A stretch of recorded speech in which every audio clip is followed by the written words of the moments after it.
amazing. All right. Well, that's where I need you to be, because what we're going to talk about is amazing. I was like, we'll talk about it in a second. I will talk about it in a second. I just want to make sure that we're good.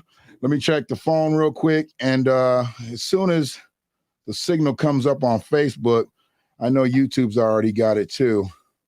Yeah, it's got us there. It's got us there. So I'm giving them the best I got. You a handsome young cat. So, you go do your thing, but, they're going to get all they can get from me right now with this. But I appreciate everybody checking out Friedman Media for the second time today. I generally don't have, man, I the crazy thing is, so when I got the logo, I got it from these brothers, Be the Power. Okay. And they've started an organization called the United Sons and Daughters of Freedmen. And, people played around with the whole Juneteenth flag. And, we tried to let people know that Juneteenth didn't have nothing to do with red, black, and green. They didn't want to introduce that. So this right here, this lets you know this is who we are. We are not descendants of slavery. I have corrected myself. I have corrected my way of life. I am not a descendant of slavery. I'm a descendant of freedmen, because I can trace my family back as far as 1874, and my great-grandfather was a freedman. He was born out of slavery. Now, his father, he had to deal with some things, but the past is sketchy before 1874. But what I can document is that my grandfather, Granville Rowry Jr., was a freedman born in 1874. So I'm going to follow in his footsteps and the institution of freedmen versus the institution of slavery. I think it just gives me a better look, better feel. I agree. So that's where it came from, and I'm gonna rock with this freedman background for as long as I can. I mean, I love multiple backgrounds. I was thinking about more of a collage type background, because hey, the way I'm looking at this woke seed right now, I was impressed when we did the first interview. So we talked about it. Then you sent me the copy, and you had already kind of given me an insight to Light and who Light was and what he went through. So we're going to go all back over there, because we got a lot of new people that are going to look at this tonight. Because where I was when I interviewed you back in November to where I am now, we're just in different spaces. We're just in different spaces. So literally, I'm in different spaces. Yeah. I see you. I'm trying, bro. I'm trying. So I try to make sure people understand that I'm growing this thing the right way. I don't need to do things that are outside of what I'm good at. And what I'm good at is building with people and bringing the best out of people, and I already told you I was going to rock with you. As long as you had something positive to fuck with, I was going to rock with you. So, and you haven't shown me any disappointment. So once again, I want to bring on Karan Gaines. Mr. Karan Gaines is from Ypsilanti, Michigan, a citizen of Ypsilanti, Michigan. And we'll touch on, not a resident and definitely not an occupant. But that's meant a lot over these last several months, because we see a lot of people who are not citizens, not even residents, and hell, barely occupants, doing some things in Ypsi that they shouldn't be doing. But we'll talk about that. But what I first wanted to talk to you about, because I had planned to bring you on here to talk about some music, but that's continuing just to take off in the spaces that I'm sure are unfathomable to you. I mean, you got the country, you got outside the country. Everybody's bumping that song right now. So I want to talk to you about that, but we got to talk about Woke Seed, because I watched your interview. You're international now, bro. You're international now. And I know that people don't understand when you're here, when they'll call you a local dude, they don't understand who you are touching in another space. I started working with another software a few months ago, about 3 months ago now. And I have viewers from Tucson to Tokyo, as I say, I've got Germany, and these are people that can really understand what I'm saying, and they subscribe and they pick up and they listen. You're in that same space where most of the people that are supporting you and supporting your record career, and even you being an author, they're not from Ypsi or Michigan or even the Midwest. Right. So, let's talk a little bit about that. But Woke Seed, it took off. It took off from, when did you actually write the book, Karan? When did you because we can go back to that first interview, but when did you actually write Woke Seed? I wrote it a few times. Okay. Which I A didn't few know. times. Okay. Yeah, years ago. You know, one of them things you write and you read over it and you crumble it up. You know you're not gonna forget the story, you know, because it's Mm-hmm. in you. And Mm-hmm. so then I got help from you know, my lady down in Love. You know, a woman put her touch on it, and she's an actual writer, been to school for writing, you know, so she really helped me, you know, strategically put it together to where it was acceptable for the reader. Okay. Because the way I was writing it at first, it would have been so drawn out, and you know, but I, you know, so I had the story in order, and so her help really helped a lot. You know, she illustrated the book, Okay. and so you know, we really worked hard on it. So I say I've been working on it 3 years, and then as far as the last go around to actually complete it with her has been, I say, about a year. Okay. Okay. Yeah. So you put almost 4 years into it, and you had a relationship with this. You know, we can put it into a relationship context because you loved it, and then you put it down and you did something else. I mean, because you've done so many different things, and I put it all in Right. the caption. You are an activist, you are a mentor, you are a politician, you're a music artist, you know, you're an apparel designer. You're not just a one-dimensional cat out here. Oh, not to mention that you are a father, and you are a Yes, father of sir. 6 kids, and I love the birthday parties, the graduations, and all the accolades. You right there. The best thing that I can see with a father is when he's taking this picture with the kid that's getting the great job, the congratulations. I don't want to see you taking a picture and you not there, because you might have not took that picture. Might have been somebody else that took you that picture. Right. You know, when you're in that Right. picture, it means something. So, and you be in all of them, you know, you be in all of them, and you play those parts so beautifully with your children. And when you had a relationship with this book from the first day, I mean, I'm sure you had a vision, and then all of a sudden you put it down, and then you picked it back up and you put it down, and then you met this young lady and she helped you. Sounds like her vision and your vision intertwined, and she was able to Yeah. pull out, you know, the best of you as far as a writer. And I'm sure you probably did the Yeah. same thing with her as far as an illustrator.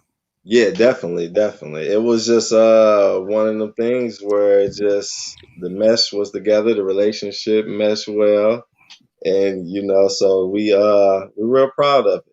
Yeah. You know what I mean? And I give her the credit of her being able to say her book also. You know what I Oh, mean? wow. Okay. Yeah, Okay. definitely. You know, so it's enough space for that. You know, it's enough space for that. We always want to be the macho and the face of stuff, and it's enough space to say, no, this person really helped me put this together the way I wanted to, the vision that I actually had with it. You mean And you don't so, lose any shine if you give her some shine? You don't lose any? no, it makes it bigger. It makes it bigger. It make it we, bigger. we, we You know we know, come from that environment. You know, I ain't gonna right? give you too much shine because you might take some of my shine versus No, that thought process of what if I make you shine? That makes me look even better, you know. it make the you know the light brighter. You know, Exactly. And that's why you're an out the box thinker. I saw that when I first met you in I believe it was 2018 at the African American extravaganza over in Park Ridge. And I right, saw that you right. were an out the box thinker. Saw that your the political way you worked the room. I was like, okay, we got something here. He's not just a yes guy. He's not just somebody that's in here just trying to tell people what they want to hear. And you were from Ipsy, and you were from the South Side. See, that meant a lot to me, that you weren't just trying to come in and be a politician in an area that needed some change. You actually had seen the South Side of Ypsilanti and the city of Ypsilanti and the highs and lows of it in all of your years. And you were trying to bring back some things that had been taken away, and then obviously enhance on some things that you were doing well. From that time, because a lot has happened, from that Uh-huh. time to you authoring and publishing Woke Seed, what has life been like? Because you, to me, I thought you were slated and you were on your way to being the mayor of Ypsilanti. I ain't gonna lie. You know, we Oh, had I'm running for the next election. So I'm throwing that out there just off the bail. It ain't over just because the success in India and all that. You know, I'm still home wait a mentally. minute, wait a minute, wait a minute. How you gonna run for mayor and you got a hit record and you got a best-selling book How you gonna run for mayor? I didn't say I was running for mayor, but you getting back into politics. You getting back into yeah, politics. I'm running for something. I got you. I ain't gonna put you on the spot. Here's the thing: whatever you run for, I don't give a shit if you run for librarian. Ypsilanti needs you back in the scope. They need you back. And I already know how I feel about this. I don't like grifters. Right. And we've had some people come into town that don't necessarily belong here. And I'm not telling people that they need to go somewhere, but I am kind of telling people they need to go somewhere. I'm telling people that mind your space. Take care of what you need to take care of. We got a lot of things that are happening in Ypsilanti right now. And those people that are over those city councils ward spots are not really handling their business. So they definitely should be put on point when it's time to come up for re-election. And then I definitely have a problem with the mayor. I am not putting you in any of this. The views of Friedman Media do not directly reflect the reviews of Karan Gaines. But the city council and the mayor of Ypsilanti have fucked up tremendously since the pandemic started. I'm sorry, they didn't do the right things, I thought, for the city, the citizens of Ypsilanti. And I know that a lot of people are like, well, you ain't really from Ypsi and you don't really do. Okay, here's the thing. I know people that live right in the city. I live in Pittsfield Township, got an Ypsilanti address, but I live in Pittsfield Township. But as what do they like to say? I keep my ear to the streets. I keep my ear to the streets. I got motherfuckers in Ypsi that tell me shit every single fucking day. And I know that they've left a little on the table where city government, I mean, I'm talking from the city manager all the way to the mayor, to city council, all of them. They have left something on the table. Hell, the best performing politician right now in the city of Ypsilanti might be the chief of police. And you ain't gonna hear me say that shit much, but he's at least fair. He's at least fair, and he's at least trying to do things and keep things right out here because he knows it's been fucked up for so many years. So that's my political rant. And those views of Friedman Media do not directly reflect the views of Karan Gaines. Okay, so we're out of that. But back to what you had asked me. You said what's been the difference? Yes. Going to the bank has been the difference. Oh, you're banking now.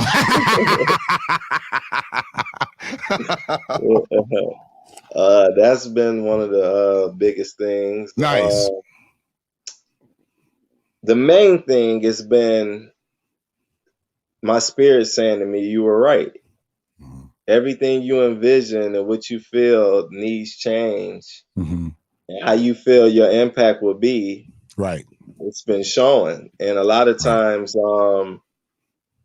I've heard people say at times, like, man, you so glued to Ypsilanti and the South Side, and I view you so much bigger. Mm-hmm. And I view myself, but that don't mean we jump over the foundation, which is your stomping ground. Right. You know what I mean? And so that's why I still want to run again, no matter what. Even when I reach $1 million, that's not going to change. That's just more flights I'm going to have to take, but, Commas and decimals can't change you. If they do, you weren't meant for the space anyway. See, that's what people don't seem to understand is that the commas and the decimals can't change you. And when they do change people, they really weren't meant for the space. And Ypsilanti, they deserved better. So, you'd be better to move forward. And here's the thing. I don't think that you're celebrating celebrity. And that's beautiful because once you start celebrating celebrity, and you're talking from a person that's experienced very, very low levels of celebrity as an air personality. Shit, 20 years ago, I could have 5,000-7,000 people cheer for me when I walked up on stage, but they weren't cheering for me. They was cheering for the artists that I was about to introduce. They really weren't cheering for me, and it felt good for me, but it really wasn't an ego boost for me because, hey, my salary didn't change one bit when I went up on that stage, But those people that I was introducing, that was a big thing for me. And the ones that I maintained the relationships with throughout the years were the ones that they didn't celebrate celebrity. They were just musicians. They were well-paid musicians, but they were just musicians. The ones who came in with the prima donna spirit and things like that, hell, I don't even hear from them people no more.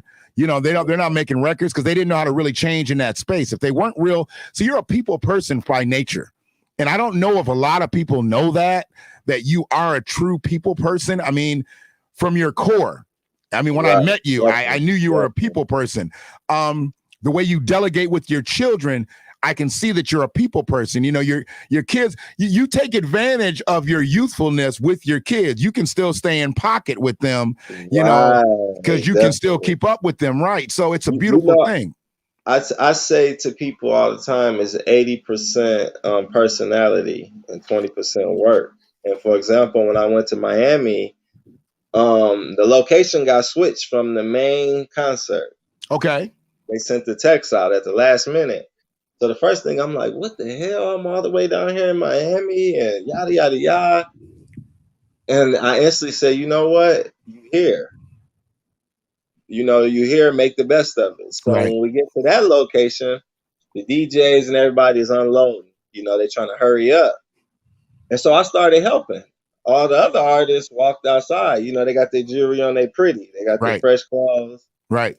And that's what separated me from everybody there before we even did the music. And that gave me the opportunity to be in the back room with all the important like the head of marketing for quality control. You know, that's with Little Baby out label, the Migos, City Girls, you know, that's a huge label. And so that gave me the room because I was helping to be in that space with those people and talk, and was able to hand my book. And I remember Mr. Two Official said to me, he said, and that's the head of marketing for quality control. And he was just like, man, you stand out more than any artist, and y'all ain't even hit the stage yet. Right. And, you know, and that was just personality. That had nothing to do with the song, performing, or nothing. And so, you know, I understand what you're saying on that, and I value that. And that's just my mama and me. You know what I mean? It has to come from somewhere. I mean, you know, because you're still young. You're 34 now, right? Yep, 34. Okay, as a 34-year-old man, you're not the quintessential 34-year-old man. And I know it has to come from somewhere. It had to come from good rearing, good raising, you know, and a mama that didn't take no shit. And the men that were in your life, they taught you what being a man was about. Because, you know, anybody can come out here and father children, but you're talking about sticking around, taking care of them and being in their life. And that takes precedence over everything. I mean, hell, them first interviews that we tried to do, we had 2 or 3 hiccups because it was more important that you had some things to do with the kids. And with this situation, you have to understand, if you helping DJs carrying their equipment in and this, that, and the other, ain't that the motherfucker that's got to play your record when you get on stage? And if you got the marketing guy right here, when you go to the record company, you're not going to talk to the CEO of the label. You're going to be talking to sales and marketing. You know, you're going to be talking to those people. So if you build a rapport with those people, you don't need to build a rapport with artists. Fuck artists. That's my whole thing. Yeah, you don't need to be sitting around smoking and drinking and whatever and doing. And see, they're celebrating celebrity. Now, what you doing with all your jewelry on and all that shit before the gig anyway? See, you high signing. That's how they get robbed and shit. The joint ain't started. You ain't up on stage. That shit should only be worn when they up on stage and when they doing photo ops. I mean, everybody knows you got money. You don't need to be fucking out at Popeye's Chicken and shit with 18 chains on and shit. I just seen a picture of what's his name? Cuervo? Quavo. Yeah, he Quavo. He was with Andrew Young. You know, used to hang with Martin Luther King and shit. He was one of the niggas with him when he got killed and shit. Probably knew he was about to get shot. But anyways, I ain't gonna go down that route. Quavo with Andrew Young. Andrew Young, 137 years old now. He don't give a fuck that you got all them chains and rings and shit on. This is I mean, even though I don't really like his boule ass, Andrew Young is a legend. Let's give it to him. Let's give him his props. He's a fucking legend. He's a dinosaur now. But to be in a picture with him, you're supposed to be a man of sincerity. You ain't supposed to be up there looking like you about to grab the mic and bust a rhyme. Right. You know, because Andrew's still in a 3-piece suit. He's still in the same motherfucking suit he had on when he was with Dr. King. But now, instead of motherfucking Stacey Adams and shit, Johnson Murphy's motherfucker got some orthopedic shoes on. You know, they showed a full picture of Andrew Young. He wearing them shoes with some brown shoes with the white bottoms. They Rockports. I mean, he got some comforts on. He ain't got them hardwood bottoms like all day. That letting you know he ain't where he. And Quavo's up here trying to. He probably got $500,000 worth of jewelry on. Why, bro? Why? Who is that really impressing out here? You know what I'm saying? You've got money. You don't need to impress people. So that's why you're going to go far in that space. But this space that we're talking about with Woke Seed, for one, I'm sure when they see Karan Gaines, you probably get to look like, oh, he's that young? You know, I mean, nobody's expecting you to, and I'm being very stereotypical. They're not expecting you to be this young, to be this hip. I mean, we didn't call it this, but I call it this because I got to fit in some way. You got swag. You got swag. You are a different cat than the other cats out here.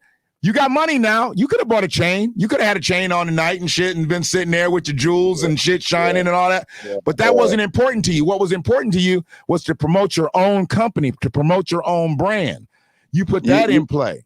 My mind just it's just elevated to a different realm. I really feel like I'm outside of 90-some% of the boxes we're programmed within this matrix system, especially being a young black man. Mm-hmm. And you got a lot of brands out there, clothing brands that's doing well, and it's like the things I want to do with my brand. I want to. It's gonna sound far fetched and it's gonna sound crazy, but I'm dead serious, and this is something I'm gonna manifest. But I want to link up with like Elon Musk, and because he's traveling to all the other planets, and I want my brand to be the first brand on the new planet. What is it? Is it more far-fetched for you to think that way, or is it more far-fetched to think that Richard Branson fucking got into space? Just because he's a billionaire, he got to go into space.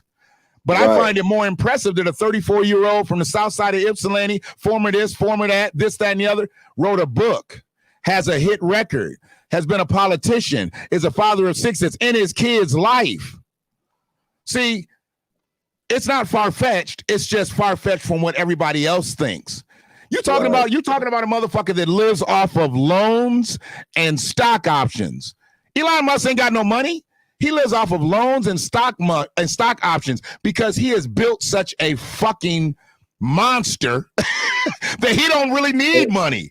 He don't really even need money anymore. So my thing is to link up with guys like him who's working on a lot of stuff for them other planets. Because we don't want to take the brainwashes here on Earth. Absolutely. To these new places. So one guy to be, I think, huge. It'd be perfect for a new start somewhere else. And the big thing for us right now is we're so stuck, in a mindset sometimes that things just got to go the way they've been going, and people are scared to mix the pot. Well, how do you think things got changed in the first place? Somebody had to change things up. So I think this is the best time for you to be thinking outside the box. If you didn't think outside the box before that episode that we had for the last several months, I try not to say the words and shit because they be fucking with my stream and shit. But my nephew taught me, he said, why think outside the box when you could just say there is no box?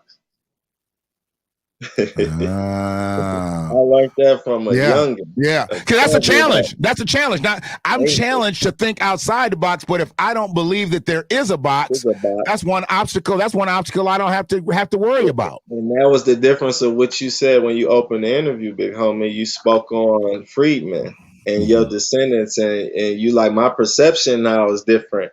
Mm-hmm. Now you're not in that box of slavery and overcoming oppression and all the the things they push on us. So right. I felt held captive. I felt held captive just by saying I was a descendant of slavery, even though I was a freedman. I felt like there was still some captivity there.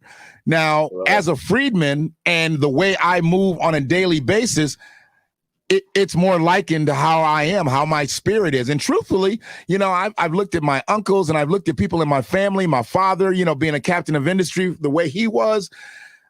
I've always been a freedman. I bought into that system for so long. I did. And unlike your friend, I thought there was a box. And I was constantly trying to think outside the box. And that's one of the biggest obstacles, because you be so goddamn tired once you do think outside the box that your vision kind of goes awry. We got a question from Sister June Burden. She says, how would you identify yourself on a new planet? I believe that question is directed towards you because you brought that up. Let me put that up on the screen. Sister June, how would you identify yourself on a new planet?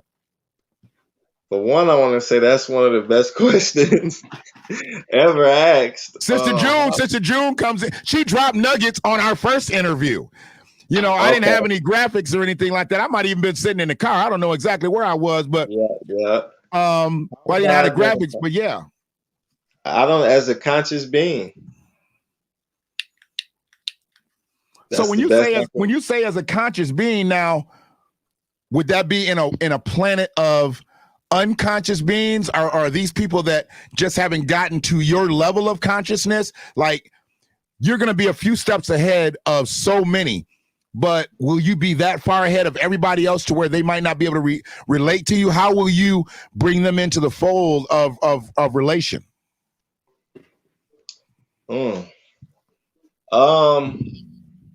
If I believe you asking the question, I think you are. I believe in moving and things that's supposed to hold on and move with you will. Okay. Okay. We don't have time. It was the same situation with Harriet Tubman. Right. She got to a point where if you showed any type of softness and trying to run back, you would just get killed. Right. Because they didn't have the time. Right. And we're moving so fast and things are moving so fast at this point, I don't reach for much no more. I just stick to what's inside of me, my thoughts, my beliefs, and I move, and whatever is going to move with it is supposed to be there. So now I have to ask you this. I know you've had you were in a relationship with a young lady. I'm still in. Okay, y'all still together? Okay. But y'all have had a couple bumps in the road though. You've had a couple. It seemed like you did, at least on Facebook. It seemed like you was having a little. I be nosy and shit sometimes. Like, oh man, they didn't make it. But here's the thing. Go ahead. Facebook was something that we consciously decided to eliminate. Okay, good. Here's the thing. I already know what's gonna happen with you. All right, but she is active in your music career, and for those who haven't seen it, I know she's active. And one of the things, people gonna try to take jabs or they're gonna try to take shots just to try to throw you off your square, not to make you better. And it was one of those things that I was concerned about. I was like, okay, where he's at in this space, he's gotta keep that focus, because if him and his lady stay tight, they good. But if they just let anybody drive a wedge in between them, all the shit can fall flat. Because and that's what I was concerned with. So where you're at with this, the attention that you're getting with this, how is this affecting your relationship with her? And is she a part of this? Is she a part of the woke scene? I know she's a part of the music. I've seen her, involved with you in music. Is she a part of the woke scene as well? Yeah, that's the lady. Yes, that's the same young lady who helped me with putting together the book, with illustrating it. Oh, well, you didn't say that. You just gave us her name. Okay, so wait a minute. So you trying to tell me that the bread ain't leaving the house? So the bread's all staying in the same. See, that's important. That's important, because it's not that she doesn't have her own vision and her own dreams, but if everything is all, encompassed, you don't have to leave to go get that. She may need something else and have to step away, but you can be there to help her guide. You may need something else to step away from what she does, and she can be your guide. So y'all really a team then. Yeah, definitely. I see. I didn't pick up on that. And when I said the name, because I don't even know her name, so I didn't say her. I didn't know. Man, that Dana Love. Yeah. Wow. She's the illustrator. You go to the second page in the book. But I wouldn't have known, because I wouldn't have known that was her. Yeah. I mean, we're looking at the cover. We're looking at the cover of Woke Seed, and I was upset that they wouldn't let me do the thumbnail the proper way. They only let me do the thumbnail for the top third page. For the people that didn't catch the first interview, can you just break down Light and his relationship? Because I don't want to give the book away, because I want people to go buy the book, and we're going to tell them how to go buy the book and where to buy the book at. Have you gotten into Blackstone yet? Have you gotten into Blackstone downtown MC? I haven't went down there, but I spoke with that's my brother, Oh, okay. Because you need to be there, and there's going to be a couple other outlets that I'm going to shoot you, that I'll make sure, I still got a few people that are out in the city, and Black intelligentsia is where we have to be. And I want to give away quite a few copies too, to like the center, library, some schools, and Yeah, see, here's the thing. they're not going to allow people to put powernomics in schools. I know everybody says every school should have powernomics. That's not going to happen. But your book can go into every single elementary school. Every single elementary school, and Light is going to grow up. So when you start moving him up the scale with age wise, then your intermediate kids are going to get him. Then your high school kids are going to get him. If I forget, you said give us a little brief on Light, correct? Yeah. I want to know. I want to know for the people who don't know about Light, because he has a really interesting life and a really interesting upbringing, and actually some people are actually going to be able to liken themselves to what Light goes through on a daily basis. So tell us about Light. Light is a little boy who he has his mom and dad in his life. He has a sister named Supreme. Mm-hmm. His mom is Lucy. His dad is named King. Okay. And as you see the symbol of, I'm already with you there. Yes, sir. Okay. And so, he's just he respects his parents. Got it. Wholeheartedly, especially his mom. Okay. And he's just a pretty balanced kid. He's not too extra. He's not too dull. He's just balanced. And that's what he learns on his trip to his uncle's house. Okay. About what one God is, what God is and stuff. From there, his mind just opens. And he has all these thoughts and ideas. And the whole purpose of Light is to pretty much showcase what the new young man should look like. Got it. Okay. How he respects his parents. He has a free mind of thinking.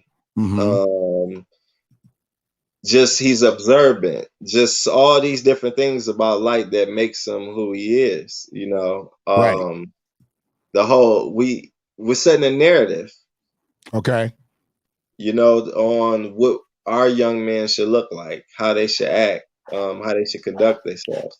And so we can put it in an art form, far as a book, which we did, apparel. I have apparel with Light on it. We can shape the minds of, a lot of young men and young little girls across the world, which we've been doing. And so doing stuff like that. Okay. Doing stuff the way you're doing it. Have you found it easier to, I'm sorry, not easier, easy to explain? We're in the midst of some strange times here. When you start talking about boys and girls and the sex of this and the sex of that, have you run into that? No. Okay. And I guess I'm trying to stay away from it, but I really need to hit the head, right on. People are into this determining sexes and different things like that. And as far as I knew, the sex was determined at birth, but now some people in the world feel that sex is not always determined at birth. It's determined. I don't get into when the period is, but you've talked already about masculine upbringing, being what a boy should be, being what a young man should be. I'm sure there's a lot of emulation from your upbringing and the way you're raising your kids and the way Light sees the world. So is this a good book for someone that they're just about to have children, or is this a book that someone needs to actually already have children to really understand, to be able to articulate it to their kids? Honestly, all the above. It's a great book for adults too. There's a lot of adults that give me feedback on what they took from the book. Okay. This is one of my favorite books. I've read it several times, and I've noticed this the next time I've read it. And so I feel it's just all across the board, because if you're a young man who's already pretty balanced and respect your parents, the book could give you a sense of pride. I'm like Light. Right. And then for a kid who isn't, now he wants to be more like Light. Okay. So it's just all across the board, because I feel like it has so much truth in it. Right. It just will speak the volumes that it's going to speak. Okay. So I think, go ahead. No, I mean, you're in a position where the way you're talking, it makes a lot of sense to me. I just need it to make sense to those young parents, because I don't see a lot of young parents reading to their children the way we were read to. I know that a lot of the interactive behavior is taking over. You know, you've got the internet, and you know, you've got your Netflix, and you got your YouTubes, and kids can stay active for hours without really any parental guidance. You know, you don't see a lot of parents sitting down reading this book, and that was my kind of a question one. And here's the question 1A: if I'm trying to articulate this book to a youngin', it seems almost like a no-brainer to do it with a young boy. And if we're going to do it with a young boy or just a young child, I mean, because you can have girls listen, you know, you tend to steer girls to books with characters that look like them. So they're girl characters, and then a boy character.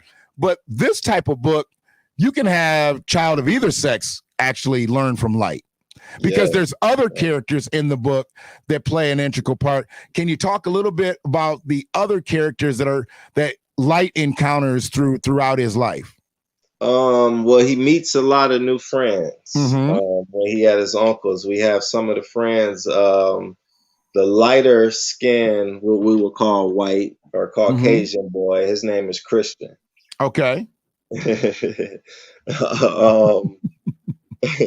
We have Christian. You had a lot of coded words in there, bro. You had a lot of coded words in there.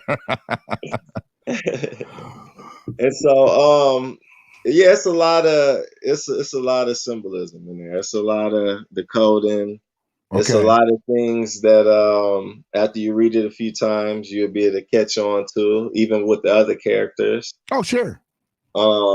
You know, I don't want to give too much of the book away. You know, no, that's why I said I just wanted you to touch on. So that was really kind of where I wanted you to go, because he makes friends, and he makes friends really easy. Right. You know, he's a likable kid, and he's a precocious kid, and you know, that's where you want kids to really be. This is how you learn. This is how I learned. We didn't come up in an interactive state the way these youngins are now. Our heads weren't buried in smartphones and tablets and iPads and all that stuff.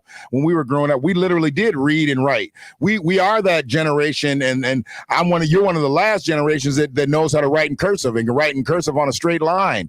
Everybody started writing on tablets, you know, these last several years. So with Light, he's getting the grounding, you know, and like I said, I'm not going to give any more of the book away, but he gets that proper grounding because he's being raised the right way. There's a hands-on approach, which I just really need a lot of these young parents to start pouring themselves into their children. Your kids only stay young for so long. You know, they only stay babies for so long. They only stay toddlers for so long. They only, you know, stay in those stages. But, you know, I think it starts with the conversations me and you be having about that citizen and spirit and mentality. Because if the parents don't have a sense of being here, and they believe they were captured and took from somewhere else, and every Black History Month they're being reminded of it, even in the school system, they are part of what the programming want them to be. To think, the type of music they listen to, the movies we watch, so they wouldn't be the best parent. And so it's like the foundation has to be the perception changing with our parenting. Even with me, I had a situation not too long ago where I felt my daughters made a bad decision, and the way I went about it, about telling them, really made them feel some type of way. And so they told me about myself. You know, they older now. My babies are 15 and 14. And so from there, I learned a lot. I learned that even with me creating the More Than a Baby Daddy program and this and that, it's still so much more room to grow. You know, I had to change my perception on how I deliver certain things to them when they make a mistake. Or let me explain something to you that I'm still learning at 51. It's not what you say, it's how you say it. And I just got that shit said to me probably about a week and a half ago at home, because I'm still horrible at it, bro. I don't have any round edges on any of my words. I would love to, because I am a communicator. I know how to come across to people. I know how to make people feel welcome in a conversation. But I have this uncanny ability to make people feel uncomfortable, even when I'm not trying. I mean, I might because I just don't know how to cut some of that off. But what I've learned is, instead of me giving everybody everything that I've got to say, I've learned to kind of break it up. This generation is a little bit different. I can't give this generation the same me that I gave the generation before. Just like the generation that came before me couldn't talk to me the same way they talk to each other. You know, The stuff they went through. Right. I understand you. That's a great right. analogy. You know, so your 15 and 14-year-old daughters, the way they're receiving information now is totally different from the way you received it.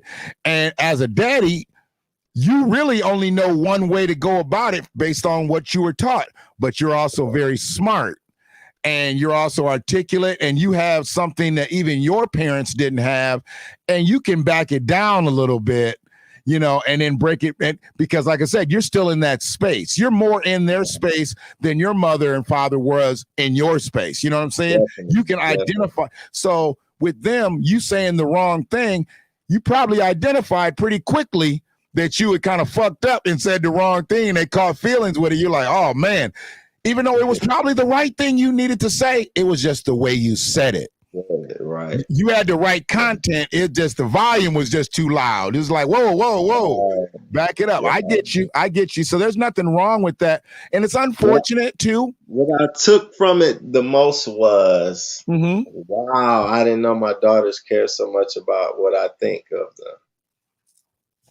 There you go. You know, because they was like, I can't believe, you know, and they were so distraught about what I said without me even using a cuss word. I didn't cuss at them or nothing, you know, but so, you know, I learned a lot from it. I really did. Right. Really and you know, they know you want the best for them.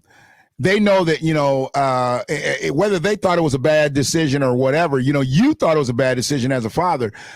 But the way you came at them, I don't know exactly what it was, but I can imagine that what they felt was like you almost just like you lost respect for them or something like that.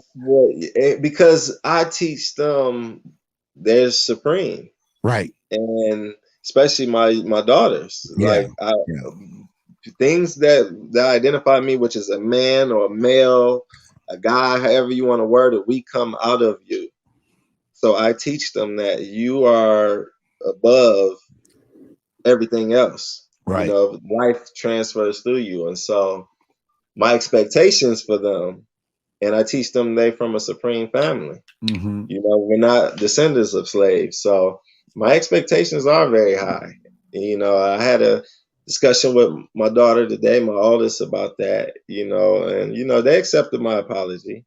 Good. You know, we move forward and, you know, but back to what you were saying with parenting, I look at it like this, big homie. If brothers like me and you are still learning and struggling, how can we expect so much from those who aren't even halfway mentally where we at? And so it'd be so hard at times because it's like, yeah, I get it. I be wanting to point the finger too, like, well, get off your ass or whatever. But then it's like, Quran, look at your struggles and look at everything you know and you accomplish or whatever, and you still have struggles in the same genre of life. Right. How are you judging anybody? Right. They don't know half of what you know. So how do you expect them to act? Right. You know, and so my biggest thing now is changing perception. Right. And so that's where light comes in on changing the narrative and the perception of what is and what ain't. We've been so content for so long with just going with what is. When you come in and you want to change your perception, you sound crazy. You sound crazy wanting to try to change something that's just been set in place and we've just been rolling with. And truthfully, just to dip back in for a quick second, I believe that's what happened with you and the city of Ypsilanti, because you thought outside the box, because you thought as an independent. You just, you know, they basically said, you know what? This independent stuff, this, that, and the other. I mean, the fact that you weren't just a straight ticket Democrat, that rattled some cages just there. That people will block you just based on their ignorance.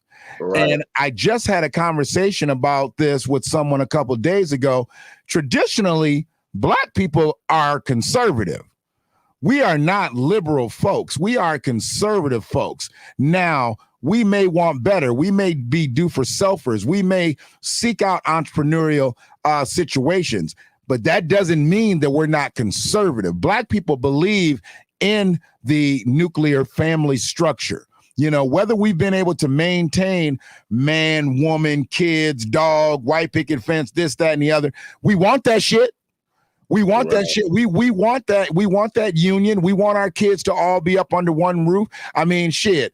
You know, I know your ass has gotten tired before. You know, I got to go here. I got to pick this one up here. I got to pick this. It would be a beautiful thing to just have them all in one space. And I know you can just breathe a sigh of relief when they do get all back to your house. And you ain't got to worry about you breathe different when you got all your kids under one roof. Man, you ain't never lied. You breathe different. It's just when you got a couple of them with you, okay, you know, well, we're gonna go get this.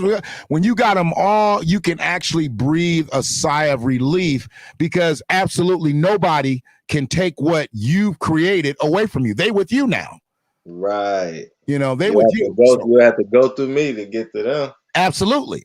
So that's where a lot of people, you know, I just get tired of, you know, oh, man, you know, she won't let me see the kid or, you know, I've been having problems with doing this and this, that, and the other. Look, if you really want to see your kid, go knock on that fucking door and keep knocking on the door. Somebody got to do something. Somebody got to say something because in the More Than a Baby Daddy program, I talk about being persistent, and I talk about the same energy you put into trying to get that new girl, right, or drop that new song, or put the same amount of energy into your children, right, figuring out, how to get to them and get in contact with them, or same thing. So. Overstand you. I mean, you're putting people in a different perspective and showing people that you don't have to just do one thing. And you're not out here trying to say, yeah, I'm a music mogul. Yeah, I'm an author. You're just doing things methodically. And literally, I've seen One God, Woke Seed, the music career. I've seen all that. We're just in July. And you've done more in these first 6 months of the year than a lot of people are going to do all year long. So I don't want to hear about I don't have time. And you got the 6.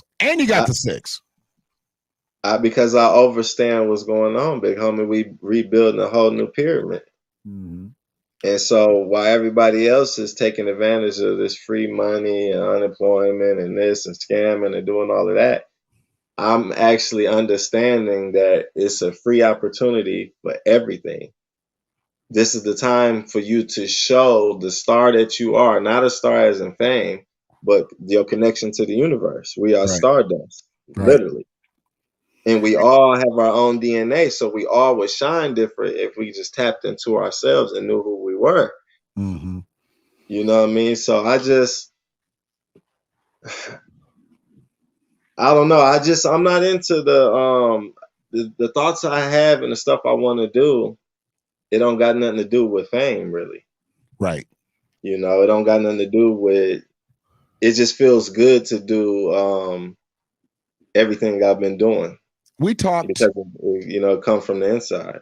Right. We talked before, and we talked about the resources. Uh-huh. And you said, and you've already kind of touched on it now, having more money, having more ability to be able to provide, obviously for your family, but to be able to do the other thing. See, one thing has to be facilitated by another thing, and that thing's got to be facilitated by the other thing. And all that, you still got your normal life. You still got everything that you got going. How do you maintain focus, and what gets your attention first? Music, clothes, woke seed. Right now it's Woke Seed. I'm sure there's other books and things like that in the works, but what's getting your most attention? Like, what do you have to be on every single day without fail right now? I look at everything as inclusive. If you look at my rap name is Mr. One God. Right. Woke Seed book on the front of the cover is one race, one culture, one God. That's the same slogan for One God clothing. So everything, my music and my book is through my publishing, One Guy Publishing. Okay. So to me, just getting up and being myself, I'm just naturally tapping into everything. So you And it turn a all ties page and you still there. I mean, it's the same thing, together. It's no all the matter same thing. right, no matter what entity it is. And that's where I think some people get overwhelmed because truthfully, clothes, music, and writing are three different entities to me, the way my mind works. But I'm old. I got 17 calendars on you. So I'm old. I would have to break it down and be like, let me talk about the book right here. Let me do this music right here. And then we do the clothes. And I wouldn't want everything to be intertwined until I had control of it all. See, the way your mind works, you can work with it all at one time because I mean, not taking away from the. But I own it all on paper.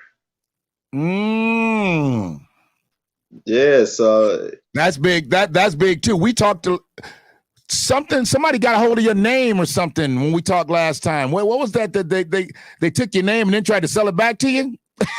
My the first website I had. Yeah, they're trying to. I mean, so did they really try to sell your website back to you? Like they knew it was your shit and then they tried to sell it back to you? It was a situation to where my fault was I was just beginning to get in. I didn't know nothing about hosting sites.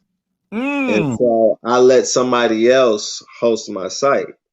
And so as a year go by, now mind you, I never really got it up and running. I put some pictures up, but I never really got it going. Got it. By the time I was ready to get it going and I go up, I can still see my pictures, but they like the site no longer exists.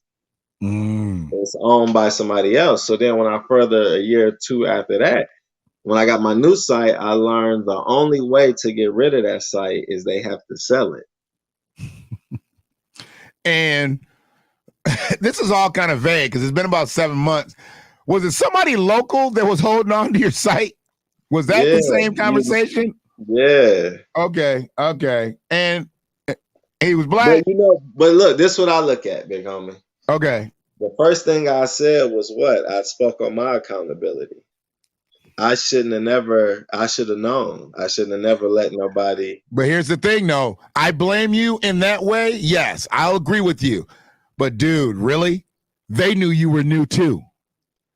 They knew you were new too. So they should have been there as guides. Because I don't think the people that we never spoke on names because I probably know the motherfucker.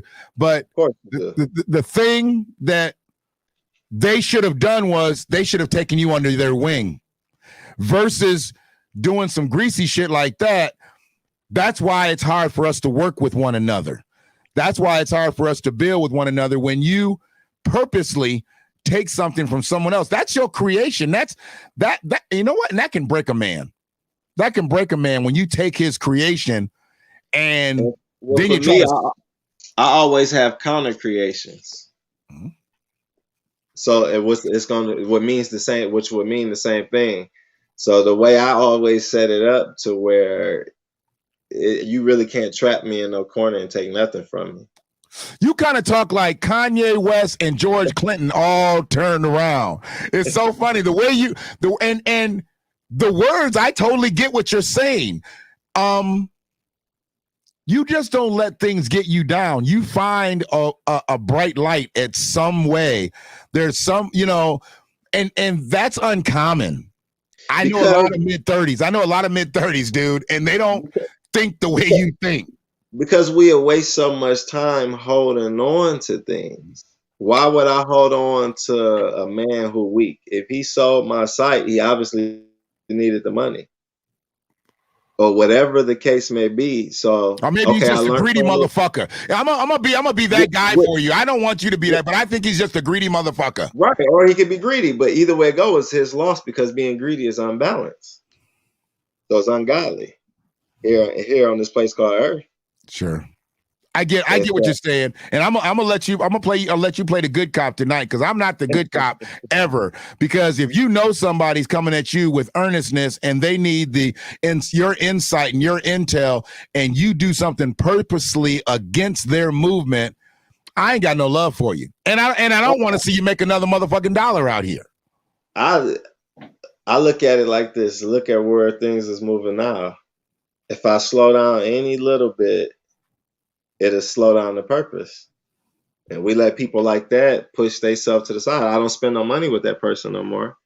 And they see every move I'm making, and I know they're like, damn, I could use them extra few dollars, because I feel you. I've been there. I tried to fuck with some people, and I told them my mission. I told them, and I was like, and I can't stop now. So either you're gonna ride with me or not. They put me on the back burner every single time I wanted to order products. Every time I needed to do something, it's local. Because, I'm a homegrown motherfucker. I talk about my village all the time. I really want it. Now these motherfuckers got me driving out to motherfucking Wixom and shit to get my fucking labels. Or I get them driven into me or whatever. But I could have had my shit right here in the city, whether it be Ann Arbor or Ypsilanti. There was 2 printers. But because I was small, they played me like I was small. But I ain't never thought small, but they played me like I was small. And I tried to show them who I had been from years past. So all you got to do is just lock in with me, because I can run you into some other customers. I won't be just your only guy. I'm not going to be the only guy that's out here doing this. I'm going to run into other motherfuckers. Now they can't get my money. They can't get their money.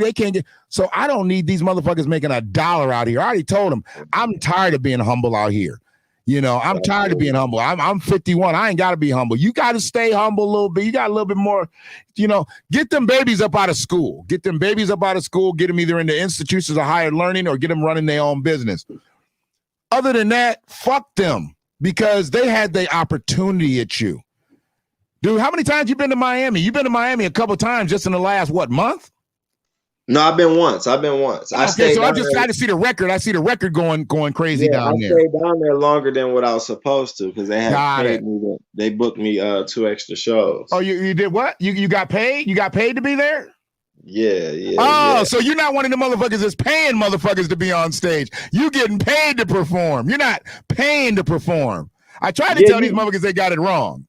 I've been rapping for a while now. I know I'm a sarcastic asshole. I know, but I got motherfuckers that's going to end up checking it out because you on here, and I know some of them raggedy motherfuckers is paying to rap at strip clubs and shit like that. I'm like, you would go to a strip club and pay them? You're supposed to get paid when you perform. The strippers getting paid to perform, but you paying the club to perform on a stage full of fucking baby oil and duck butter. What the fuck's wrong with you? Why would you even want to rap on a motherfucking stage and girl been grinding her pussy all over the goddamn stage? Oh, ain't no sense. But yeah, so just overall, big homie, everything I've been pretty balanced and happy. How'd the lady from India find you? I meant to ask you that when we was just texting. How'd they find you? The Cherry Book Awards. You were up for the Penelope. That was the first award. That was the first award. So you did win that. No, I didn't. You didn't. You were just nominated for it. Okay. And then I was nominated from there with the Cherry Book Awards. Got it. It was funny because I wasn't gonna be involved because they like, we want to nominate you and yada yada yada. And then after that, they like, it's a $30 registration fee. Okay. So I'm like, how the hell y'all gonna nominate me and then charge me $30? So I'm like, I'm not doing it. But then my gut said, nah, just do it. Yeah. So I paid the $30. They nominate me. They put me in this thing. All these people review the book. I'm nominated for Best Author. Mm-hmm. And then I get special mention, which is like kind of like runner up. Okay.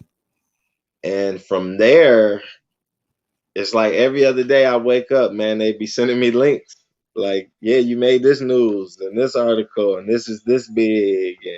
And so I do a lot of circling of the numbers when I post certain stuff so people could see. Like one got shared 871 times. Right. See, that's in another country. That's starting out in another country is the base of that post in India? India, yeah. And so Inspirant magazine is their celebrity magazine. Okay. Out there. And I made the celebrity magazine. They told me I was going to be in it, but I didn't know they were going to have my name on the front cover. Wow. Or whatever. until it came out. And so it just, and so the lady was just like, I really want you to know, how serious this thing is. And she kept asking for me to send her a PDF of a poster of the Mm-hmm. book. And so she's like, I just really want you to see something. And so my girl Dana, because she does all the graphics and all of that, Right. she put together the poster thing. We send it over there. So Right. a day go by, and she's like, "Hey, have you checked your email?" And I'm Mm-hmm. just kind of like, "Yeah, I saw something, but no." She's like, "You should check it out, and then send me a message." Right. And then it was when the kids were doing the chant. Okay. And so that blew my mind. Like that, I almost cried off of seeing that. That was, It was so funny because I think I saw it in the story first, and I'm old, so I'm like, oh man, he ain't got no audio on there. But I forget you got to click the thing to get the yeah. audio. So I missed it. I was like on hour, like it said like hour 22. I was like, oh shit, I better get it before because it goes away after 20. Man, when I saw that shit, dog, I was like, I got to call this motherfucker. I got to get him back on here. This was huge, dude. I mean, it's one thing, and it's not to discount, but you Southside. So for you to get a bunch of Ipsy kids and do something like that, it's expected because you have that way with children. You have that influence with children. We're talking about India. Right, right. India. Yeah, we made it's called Manafin, and I posted it, and the lady was like, look at the credentials of some of these, she'd tell me on certain places post me, and they're 9 out of 10 of Saudi Arabia, the South Africa biggest banks. One of it is their client type stuff. So it's like Wow. it ain't just, yeah, it's every time it's been something like real big. And so I don't know if they're trying to buy the book, like the whole country, like the government itself, Right. or which would be lovely. Absolutely. I mean, and the thing is, if you start talking about putting it into educational institutions outside of this country, Mm-hmm. by the time it works its way back to the United States, because do you know the history of how like musicians and entertainers and athletes go abroad and they're much bigger outside of the country? You're a part of that now. You're a part of that. I mean, they love us overseas. You cross that pond, you catch major hate. You can catch major hate at Harriet and Hamilton, but you ain't gonna catch no hate over there. Right. They love you. They just love you. Planning to go visit like fall. Okay. Yeah. I got some stuff I'm putting together. We'll be donating and sponsoring X amount of the kids over there, and so I'm more big on the. Once I stepped away from the business part of it and focused on the philanthropy of it, right? It just the money come there. I got a couple people that are looking to do some backpack and school supply giveaways, and so I want to make sure that Freeman Media does its part, and I want to put in some books in some backpacks.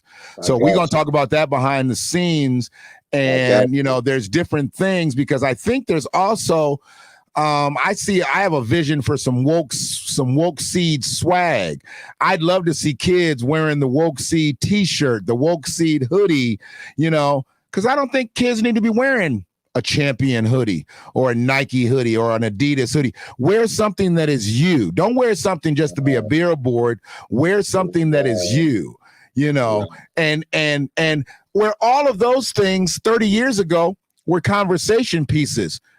You wear a designer hoodie now, that's not a conversation piece. It's a dime a dozen now.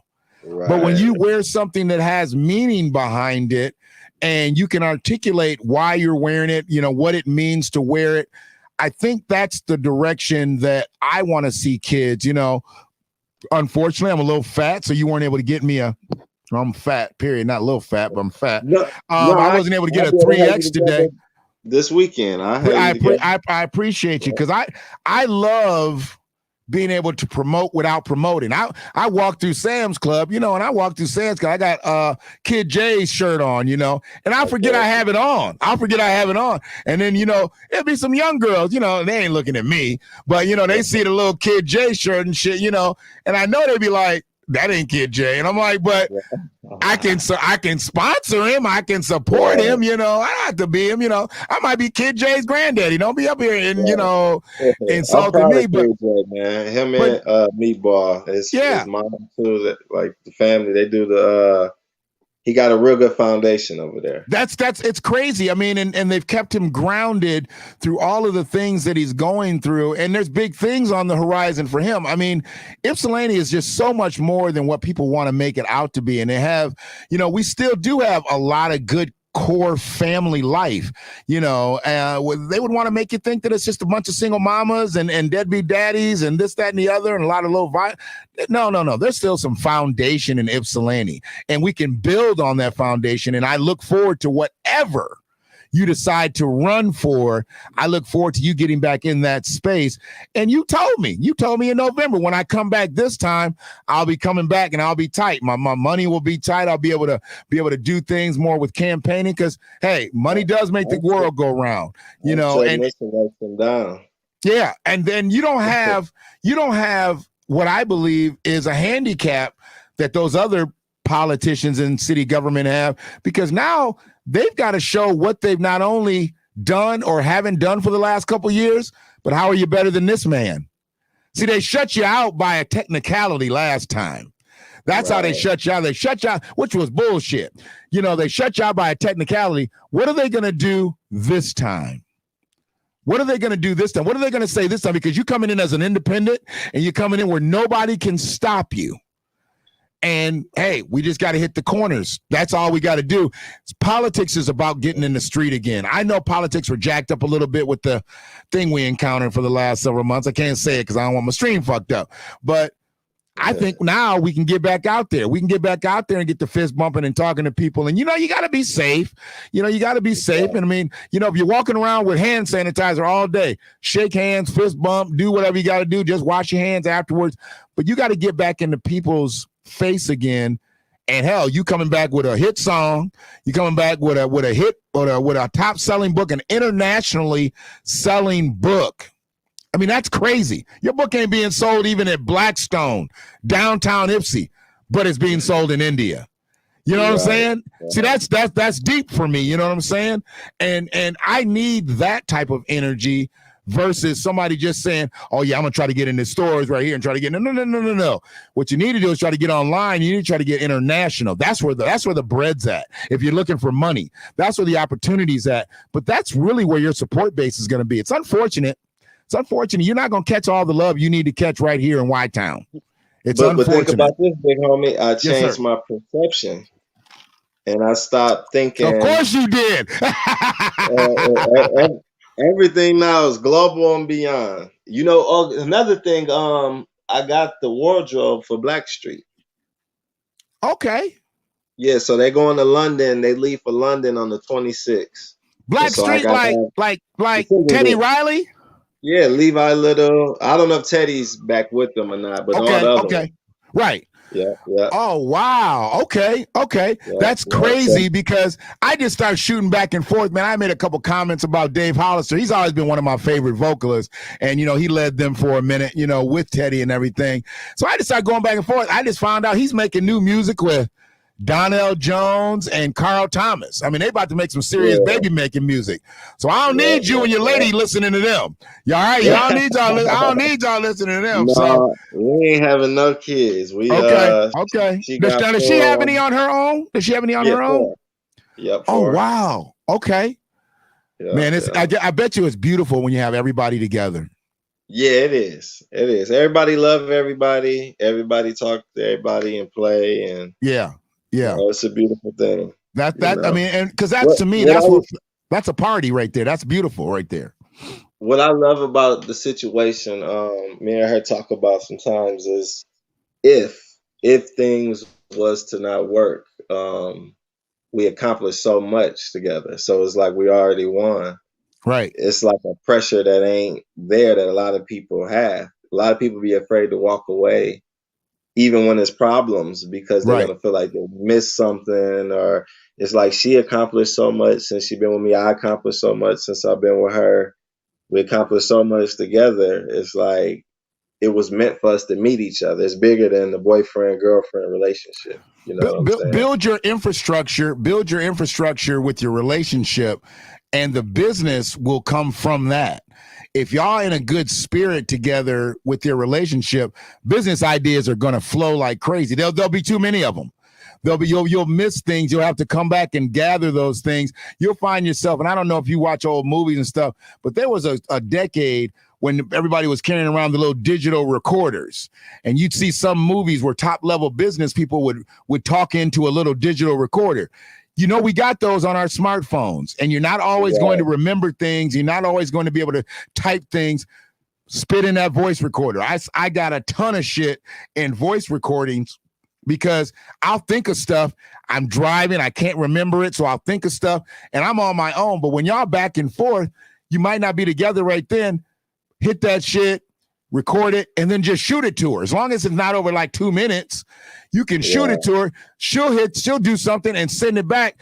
Y'all, instead of texting, now you're hearing each other's voice. So you're hearing each other's emotion. You're hearing each other's excitement. You're hearing each other's feelings. Then you also not delaying. Don't wait. Because you already got the $1 million idea. You already got the multi-million-dollar idea. But that one idea that you might not record, that might be the $1 billion idea. And you'd be like, oh, I'll get back to it later. What happens? Life happens. Kids happen, you know, and you never go back to it. So at least just record it, shoot it to her. Now it's in 2 spaces. And then y'all can, it might be in the middle of the night. You're like, what was that shit you sent me earlier? Oh, go listen to that. Listen to that. And then it comes back. And then that's how it starts. I'm just telling you. I believe your signature. Yeah, your synergy is already there. You just want to be able to keep that going, because what that's also going to do, that's going to keep the bullshit out the way. When you're communicating on those levels, that'll keep the bullshit out of the way, because idle times, idle minds leads to active bodies, you know. So yeah, for me though, I get I'm so at peace with just focusing on my purpose outside of family and my relationship. I'm either on some money stuff, or you know what I mean, working, or you a man though, dog. You're a man though, dog. We're creatures. We're creatures that seek more.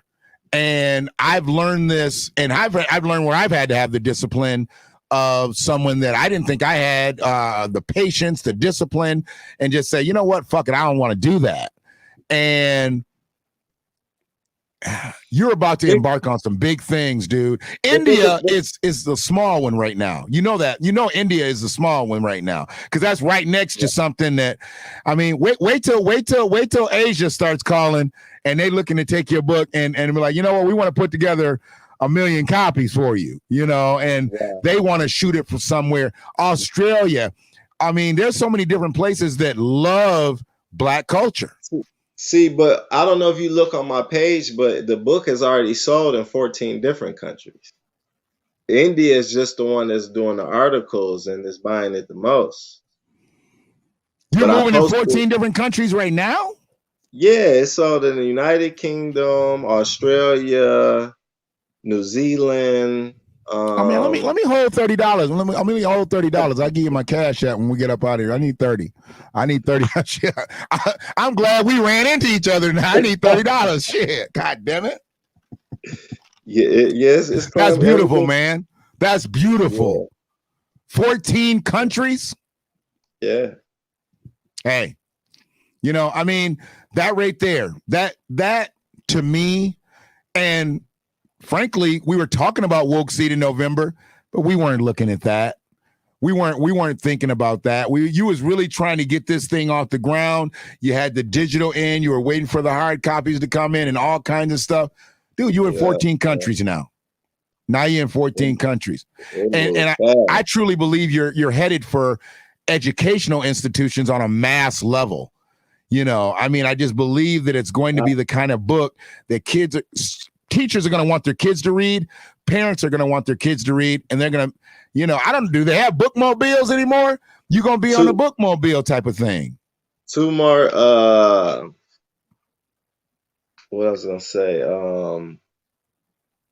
When you get time, Google the word woke seed, and you won't find nothing on the planet ever created that ever put those two words together. So we have spaces though, right? Yeah, yep, just woke and seed. Those two words never been put together ever, besides my book and me creating what woke seed is. I'm already at the bottom of the page. I'm already at the bottom of the page. Something they did that I don't know. See, I said WOKESEED at the bottom. It's spiritual healing, shamanic practice, waking seed. That's not what the fuck I said. From that point up, it's all you. Karan Gaines, making it big in the literary world. Karan Gaines, author of Woke Seed. Karan Gaines, author of Woke Seed. Karan Gaines, Woke Seed, author. Dude, all this is you. So we talking dictionary. Yeah. Yeah. Yeah. I was told it was, it ain't nothing far-fetched, but I was told in the next year or two, if things go as it's looking, Nobel Peace Prize worthy. See, here's the thing. That is not far-fetched. And what's the other one for writing? Is that Pulitzer? Is that for writing too? I mean, you've got some different situations happening here. This is why getting back into politics is going to be crazy, because now you really start talking about some crazy awards, because being an accomplished author and you're in politics, I mean, and who knows, Light might be the real first black president. You never know, the way you can bring him up, he might be, and the experiences that he's going to go through, he's going to lead. See, unfortunately, the first black president, that's a hard act. No, that's an impossible act for the average black child to follow. They can't look at him and follow that act, because he had so many other resources helping him along. Woke is literally every kid out here. Every kid can relate to woke. I mean, relate to light. Yeah. Every kid can relate to light. And I can see somebody naming a child light in the next year. The next absolutely. Year. Absolutely. I mean,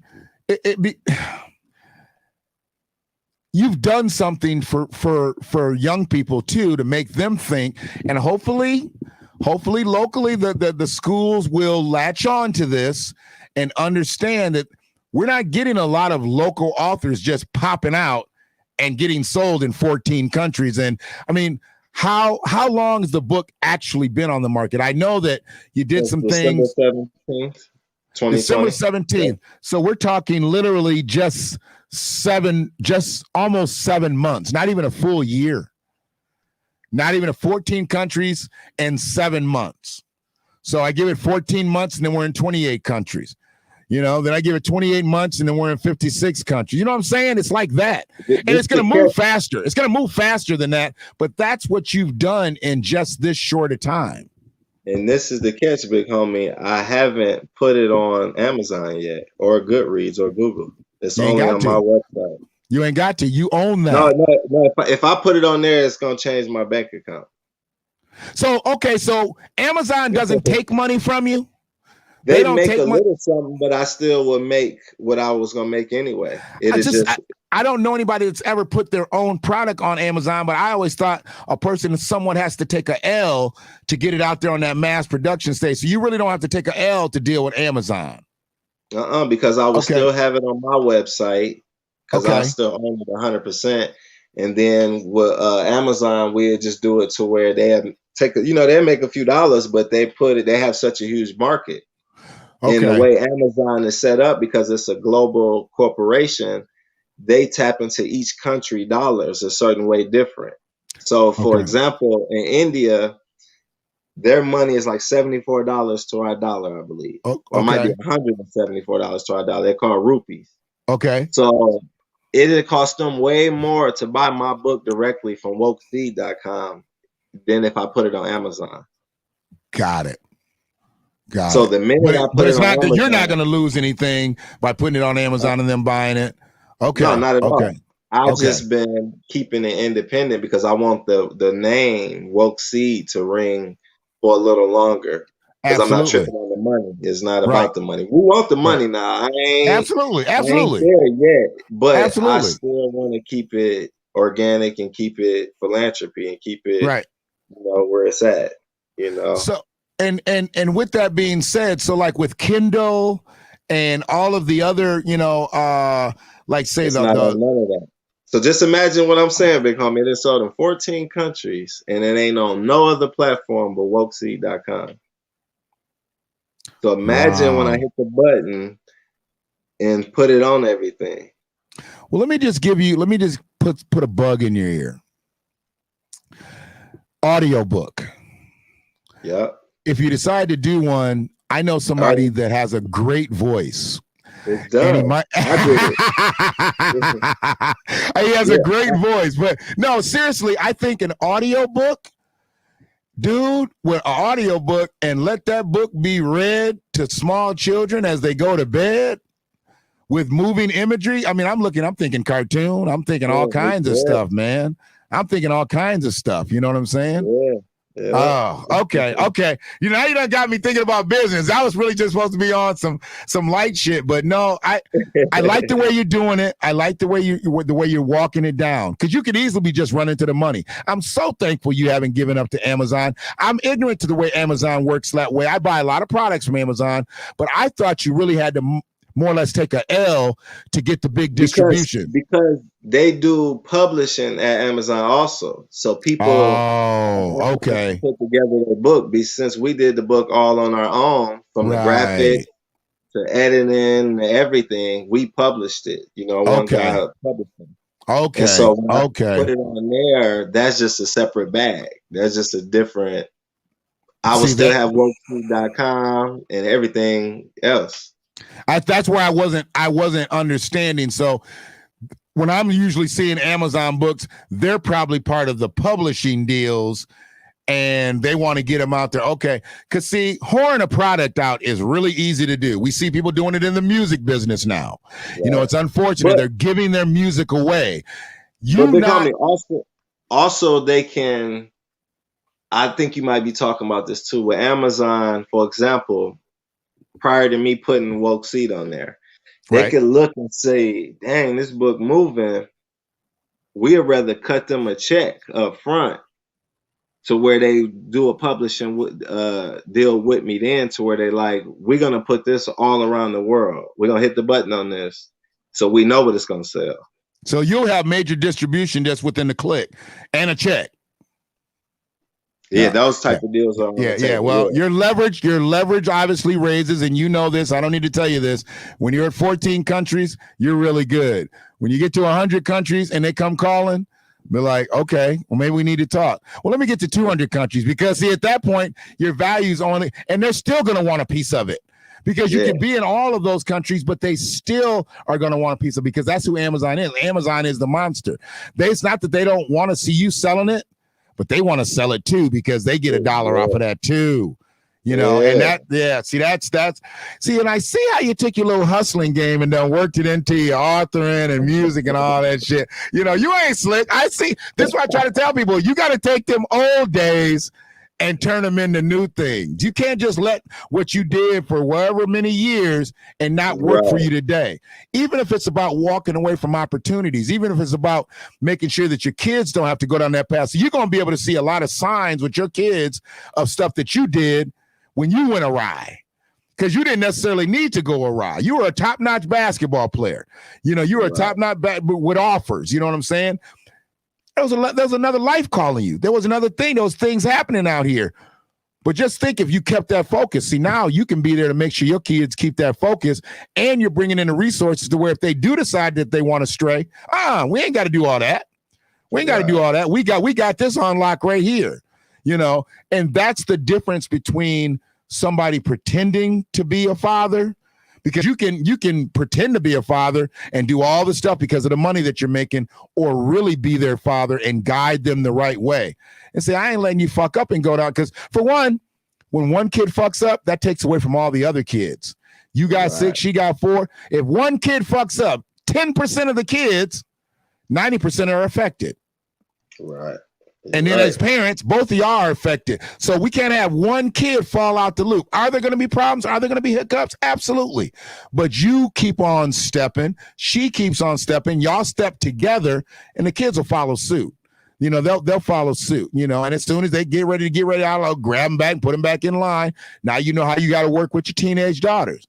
You know, they set you straight and say, Daddy, we don't like you talking to us like that. Bam, bam, bam. You'll know how to go with them the next way. And then the next kids, the next level, them telling you that is going to be able to, what's the next age under the 14? 15, 14, and then my son, Karan Jr., about to be 13 on the 21st. So you're 15 and 14, he caught you. Now you're 14 and 13. They going to be right there. You don't know exactly what to say to them because you've already had to deal with that. And it's just going to work that way. I mean, you're going to make mistakes. You can't be scared to make mistakes. But when they help you correct your mistakes, dude, you in good shape. You're in good shape. And, you know, you got a solid foundation with your lady. She's got her kids. I mean, you winning. You winning, dog. I like I said, I had to get you back on here because I was like, India. I'm like, wait a minute. You know, last time we was talking, he was waiting for hardbacks to come in. So, yeah, let's get together on this thing as August rises up to us. We want to make sure that we put books in backpacks. We want to make sure I've got some resources, you know, for some people who help out, you know, disadvantaged kids and things like that. I want you to get with them. I want you to be able to sit down and talk to them, and your visions are aligned already. Y'all need to be working together. You just ain't met. That's the only thing. When you read the book again, you read through it, did you? Yes. Look at the picture, and it's a young lady, one of the friends, and she has cerebral palsy. See, you know, I thought an artist was just kind of like, you know, kind of flexing their artistic talent. So every kid ain't perfect. There's going to be kids that have different ailments. And how many times do you really see that in a cartoon? How many times do you see, but look, I got to keep it 100. That was the talent of Miss Dana Love on that one. Really? Yeah. You see what I'm saying? So it's a good balance, man. You got to put a woman attached to everything you're trying to do. Yeah. You got to have the balance. I mean, hey, Awesome Meds, I have no problem. I tell everybody, my lady, she came up with that name. And the way she came up with it, because every name that I was coming up with started with a different letter. She was like, no, you need to be first. You need to be at the first. If they're talking about this, you need to be first. And what's going to be first? The letter A. Right. And it just made perfect sense. And she has absolutely no interest in cannabis, no interest in edibles, no interest in that. But she wanted to make sure if they calling out names, they calling out our shit first. That was what it was about. And I was stuck, bro. I think, what was I at that last one was Meds Are Us. I was in the middle of the alphabet. Meds Are Us. It was popping. It was doing what it needed to do. But Awesome is a whole lot different because I ain't got to flip through. I was having to scroll down in the middle of the page on Weed Maps and all that craziness. No. Awesome Meds, pop, right at the top. And it just makes sense. It just makes sense. So where you are, I'm looking at this Google. There's absolutely nobody on Google with woke seed. There's nothing that says woke seed. So, and you own it. That's the other thing. You're not partnered with anybody. You own it. It's so big. And you've said that several times. And some people ain't going to get that. It's bigger than what they know when you own it all. You know, it's all yours. And obviously, you're going to build partnership deals and all that stuff, but you own your shit. That's huge. And you ain't got to give it away. You're in 14 countries right now. Right. You're in 14 countries right now. I mean, you might be in more since the last hour and 29 minutes we talked. You might be in another country. You don't know. We don't know. You got to go back and recalibrate the numbers and see. And that's big. That's where you want to be. You're just constantly growing. And it's just, you know, I mean, I feel you. Were you able to, and I appreciate that too. Were you able to check out the last article? I've been tagging you in them.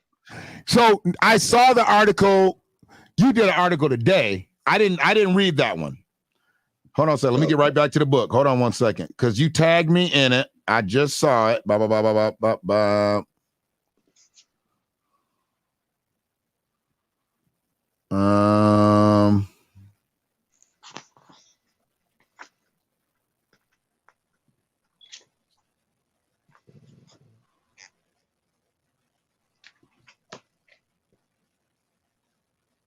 Was it yet? Oh no, here it goes. We really blowing up Ipsy. Was that the one? We really blowing up Ipsy? Yeah, yeah. Okay. But they mentioned in the clothing brand now in the titles. I look, yeah. So they promoting me, just the brand of me overall. They mentioning the music, the programs I created in the articles, just everything, Karan Gaines is a proud father and author, activist, founder of programs, creator of businesses. He founded the Grades of Money School Tour. I want to talk to you about the New School Black College Tour. I want to talk to you about that because I know the old regime, what they was doing, they probably not even going to do it now that we passed this thing that we had to deal with in the last several months. We need to get these kids out there, not at just 13, 14, 15. We need to start taking them out when they're younger, and getting them acclimated and making sure that this is something that they get into their minds in that later elementary school years, into junior high, into high school. Stop the Violence Music and Comedy Tour, the More Than a Baby Daddy. I appreciate you putting me up on More Than a Baby Daddy. A lot of the daddy pages won't put my videos up, even when there's specific messages about Black fatherhood. They won't put them up. I don't know why. I don't even care anymore, but you always let me in. I appreciate you. For Start program, our community cleanup crew. Yeah, they need to get on it. They need to get on it because I heard some people was trying to do some things and they promised some things and they posted some things, but then I drove down them streets the next day and there wasn't shit done. So the only time I've ever seen somebody post something, do something was you. Everybody else say they're going to do it, but then they don't actually get out there and do it. So I appreciate their efforts, but not really because there was no effort. There was a post. You had some cats in Ipsy that put up a post and said they was going to do something, and they really didn't do it. But when you was out there with the gloves and the brooms and everything, you was out there doing it. And I need you to stay in that space. I know you passed it now, but that's really where people learn who you really were, because you were who you were, and you was out there picking up weeds and shit, picking up trash and this, that, and the other. And these other people, these so-called elders, so-called people that, you're supposed to look up to, they stand on the sidelines shooting darts. And I don't get that, and that's why I don't fuck with them kind of people. But the way you're moving, they can't touch you now. And I told you then, they weren't going to be able to touch you then. It's just they can slow you down for so long. But now you're in 14 countries. You got cats in Ipsy ain't never got on a plane before. Your book is in 14 countries. I ain't holding them up. No, I already told you. I ain't holding them up no more. There's motherfuckers that never been on a plane, dog. Ain't never left the South Side. You know what I'm saying? When they go somewhere, they might shit. I mean, where they going? They might dip out of town. They go to Ohio. They go to Indiana. Go to Chicago. I'm talking about getting on a plane. There's some people in Ypsilanti older than me ain't never boarded a plane, but they want to tell me about the world. No, bro. I'll confuse you with a boarding pass. Don't fuck with me. Don't fuck with me at all. So, Karan, keep doing what you're doing, bro. Keep doing. It surprised me. I'm trying to tell you. I was like, India. Let me see what he's doing. And man, it just, when I finally figured out how to play the volume on that video and the kids was chanting, I was like, it just, and I see a lot of that stuff. Either I'm in the car or I'm like in here by myself. And, it's emotional because to me, I mean, you could have easily written this shit off. You could be a runner and written all this off and be out there just doing whatever you're doing, but you stayed in the pocket with your kids, stayed in their life, stayed on your missions, even with all the obstacles and all the bullshit you deal with politics. And look where you at now. Nobody would have guessed you'd be here right now. I mean, they were expecting you to fall apart like day old bread. I'm trying to tell you. I done heard the story. I was shooting you calls. I was shooting you calls like motherfuckers talking behind your back, this, that, and the other. Yeah. I don't look at that as snitching. I'm trying to keep you up on game. Because, motherfuckers out here snatching manhole covers, trying to make sure you drop into them. No, I'm that motherfucker. I'll lay down over the manhole cover just so you can get over it. I done lived my life, bro. I done lived my life. I done did my shit out here. What I'm gonna do now is for my kids and my grandkids. I don't need to set the world on fire no more. I just need to leave it smoldering for my kids and my grandkids. That's it. So it's all good. But bruh, keep doing what you're doing. Your lady, she's beautiful. Stay tight with her, man. Just stay tight with her and take care of them beautiful babies, man. I want to keep seeing them pictures. That's uplifting just right there. If you weren't doing no books, no clothes, no music, just being a father the way you are is uplifting enough for me. So I appreciate you, man. For all of that. I really appreciate you, big homie. Thank you. Yes, sir. And whenever you need me to come on, man, I'll just let me know. I ain't gonna never get you big. We ain't done. You in 14 countries. Now I'm waiting for you to get to 25, 30, and I'll have you back on. We're gonna be talking about something else. And the song that you put out, do they still use the term banger? Yeah, crazy on it. Yeah. They still use that term banger. I heard that song. I'm like, that's gonna be a banger. But see, the way radio is now, we don't hear all that stuff. I mean, because it sounds different than what I'm normally used to hearing. And I believe that's why your shit is really blowing up in other parts of the country. You giving them something fresh to listen to. They tired of listening to that same shit that they listen to all. And I was like, oh, he taking off in other parts of the country. That's beautiful. We can always talk about how we only gonna take off locally because, that's just that inherited hate. But when you go somewhere else and keep carrying the boxes, keep carrying the records, keep carrying the computers, keep talking to them A&Rs, keep talking to them marketing people, that's going to carry you further than standing over in the corner drinking and smoking, waiting for your performance and shit. Because them cats going to come and go. But when you sitting up there with the executives, they going to ask you a question one day. Come here. Let me ask you something real quick. And next thing you know, that door going to close, and them artists going to be on the outside of the door. And you're going to be in there with the executive. Owner of the station one of the days. Oh, straight up? Yeah, riding in his Benz with him, going through Miami. Yeah. So they already see something in you. And that's just stay in pocket, dog. It's time. You've done enough. Preliminaries are over. Your JV is over. You on varsity now. And you ain't going back. You ain't going back. So just do your thing. Anybody that's been in here, I appreciate you.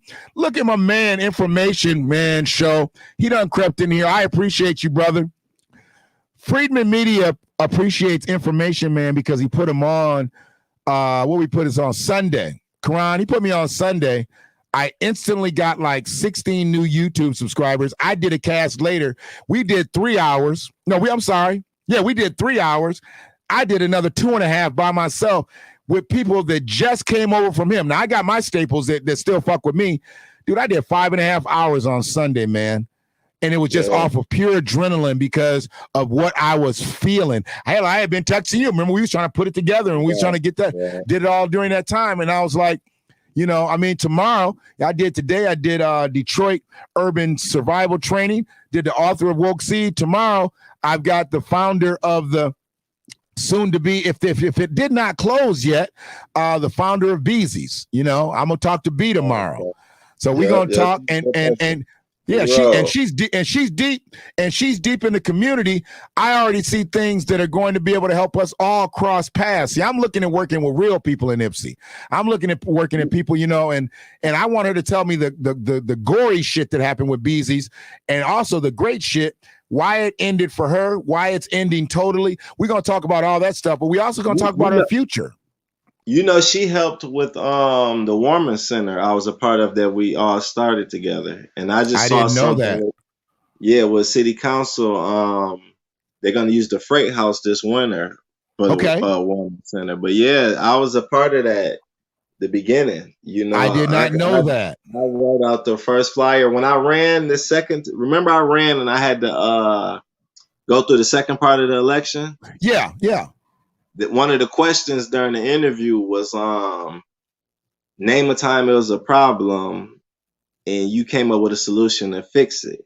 Right. And I was talking about it being winter and us not having nowhere for homeless people to go and yada yada yada. Right. So I helped create the Warming Center, and that wasn't even something that stuck out to them. They just tried to brush over that like it wasn't nothing. But they're using the Warming Center for the Freight House. Once again, right. Once again, we're talking about occupants. Not all residents, and citizens.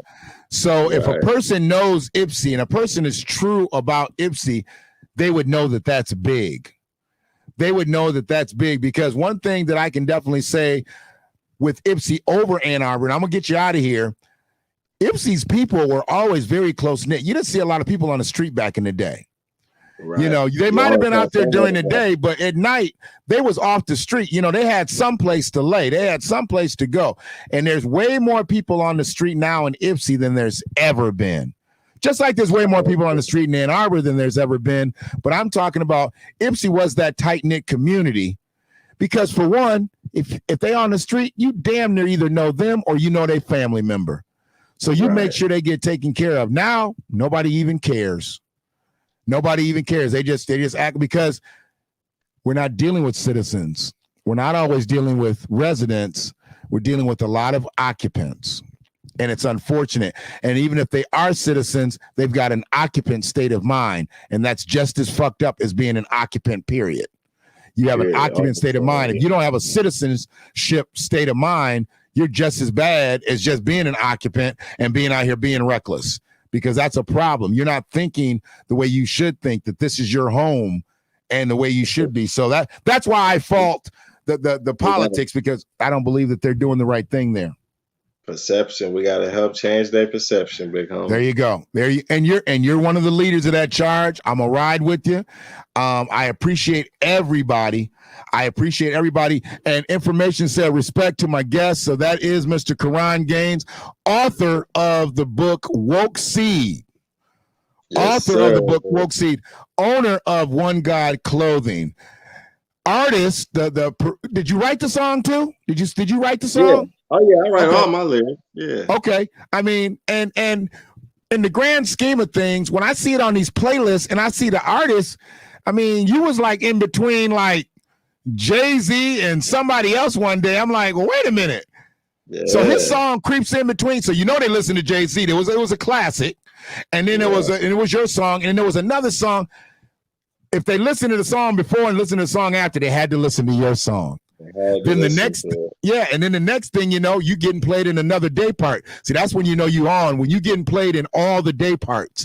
You're not just a morning song, you're not just an afternoon drive song. When they playing you at work, when they playing you at night, you done made it, bro. You done made it. So just keep doing your thing, man. Keep doing your thing, and just stay with it. Anything I can do for you, Freedman Media is here for you. Other than that, you got my phone number. I'm just big homie. I'm on you, big homie. I appreciate you, man. Have a great night, and keep taking care of them babies, man. I love you. Love you more. Peace. All right, talk to you soon. Peace.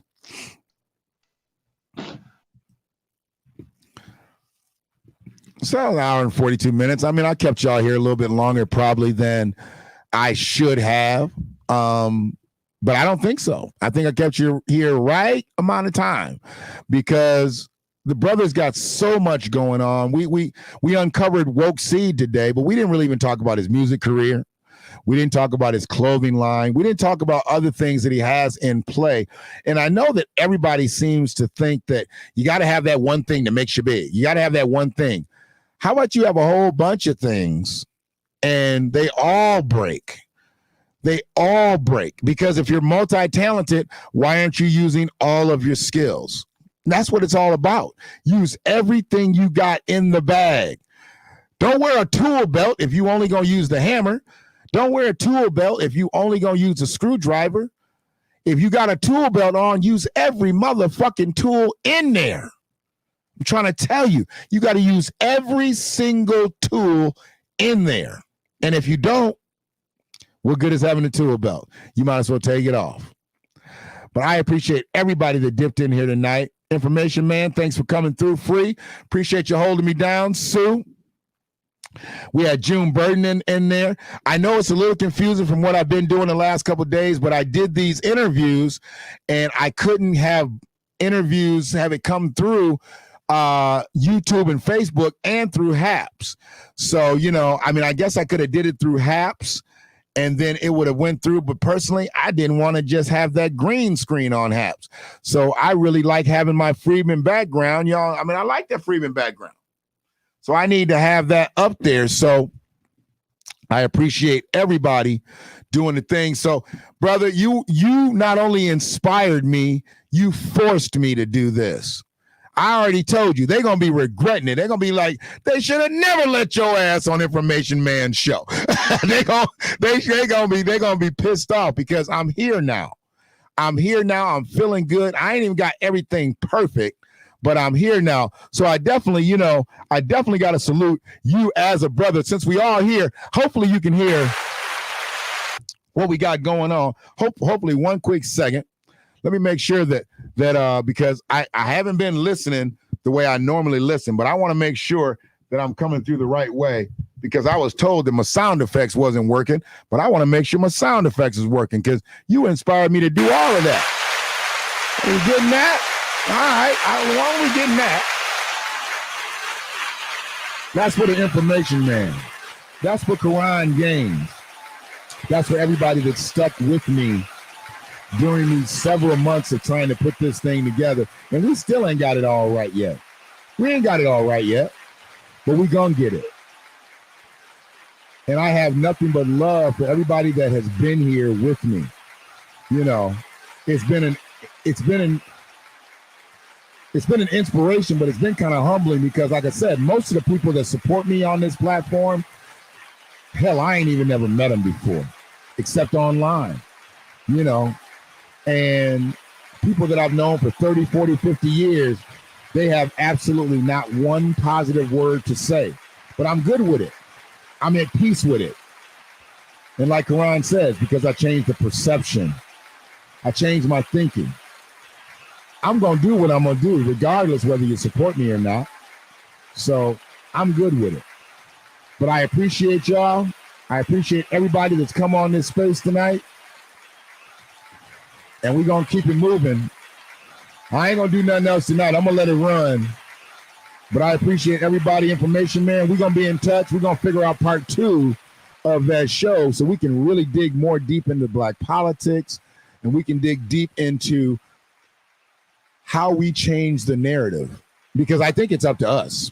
I don't believe we can wait on politicians to change the narrative. They don't seem concerned about changing the narrative. I think the people are going to have to change the narrative. And I'll continue to rock with people like Be the Power and United Sons and Daughters of Freedmen and people like that who are rocking the right way. And you personally, you know, just keep doing what you're doing, man. I'm watching the channels. I'm seeing you grow and you helping me grow. You know, you threw me that olive branch and that's beautiful. And we're going to keep it moving. So, you know, y'all have a great night. We will talk soon. And hopefully you enjoyed this show for Freedman Media. Quran Gaines, 34-year-old, father of 6, author, mentor, father, music artist, clothier, and he's from Ypsilanti, Michigan. Dig that shit. One love.